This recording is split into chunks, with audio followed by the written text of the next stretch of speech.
Depois de comerem, Frutadouro cantou várias canções para eles, canções que começavam alegremente nas colinas e desciam até o silêncio, suaves. E durante o silêncio eles viam em suas mentes lagos e águas mais amplos do que jamais tinham visto. E olhando para esses lagos viam o céu sob seus pés e estrelas como joias nas profundezas. Então ela desejou-lhes boa noite mais uma vez, deixando-os perto da lareira. Mas agora Tom parecia totalmente acordado e os cobriu de perguntas.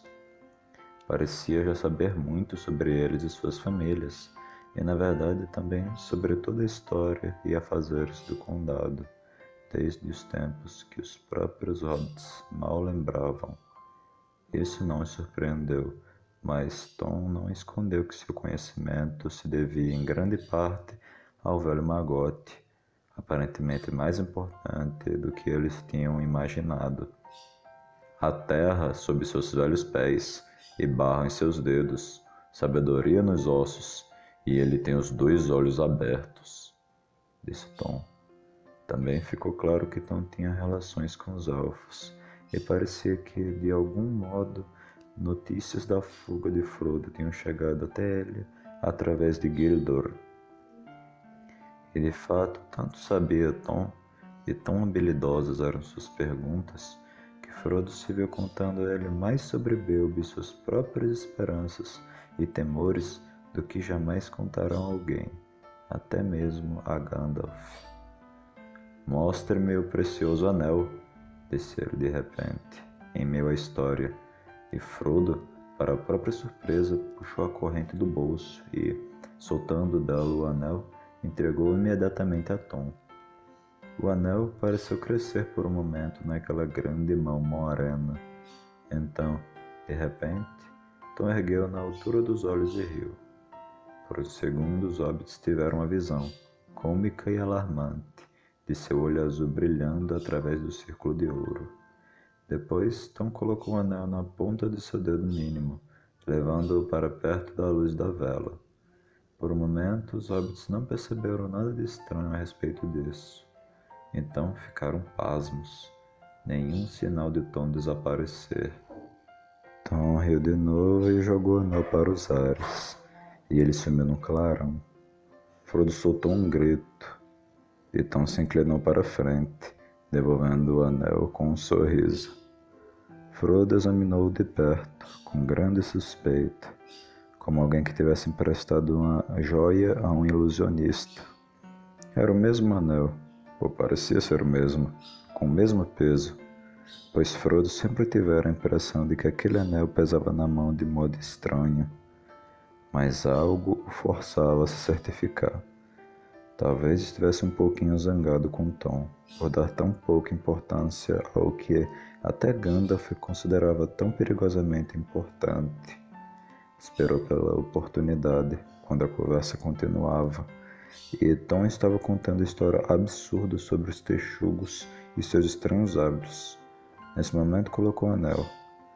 Merry virou-se para ele para dizer alguma coisa e levou um susto, contendo uma exclamação.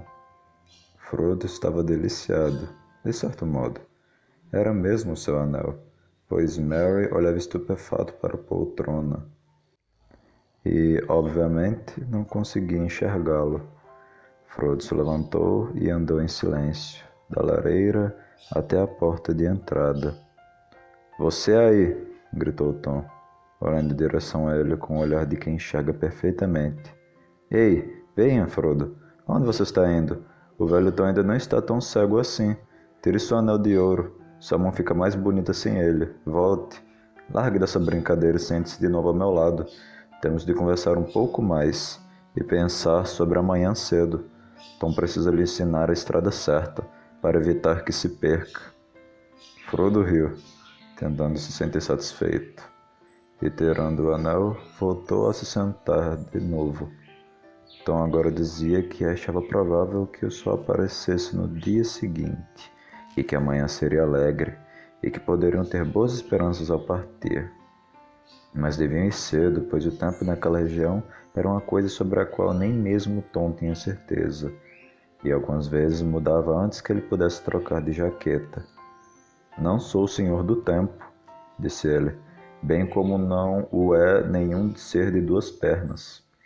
Segundo seus conselhos, decidiram rumar o máximo possível para o norte, saindo da casa, sobre as encostas mais baixas do lado oeste das colinas.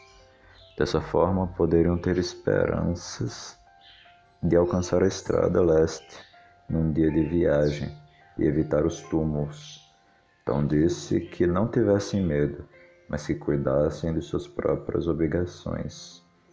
Não saiam do capim verde, não vão se misturar com pedras velhas ou com as criaturas geladas, nem se intrometer em suas casas, a não ser que sejam pessoas fortes, com corações que nada temem.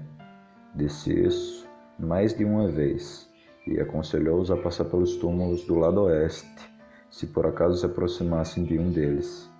Então ensinou-lhes uma rima para cantar, se por azar ficassem em perigo ou em algum tipo de dificuldade no dia seguinte. Ei, Tom Bombadil, na mata ou na colina ou junto à margem do rio, no fogo ao sol e à lua, ouve agora nossa voz. Vem, Tom Bombadil, que no aperto estamos sós. Depois de cantarem-se juntos, Tom deu tapinhas no ombro de cada um deles com um sorriso, e levando as velas, conduziu-os de volta para o quarto.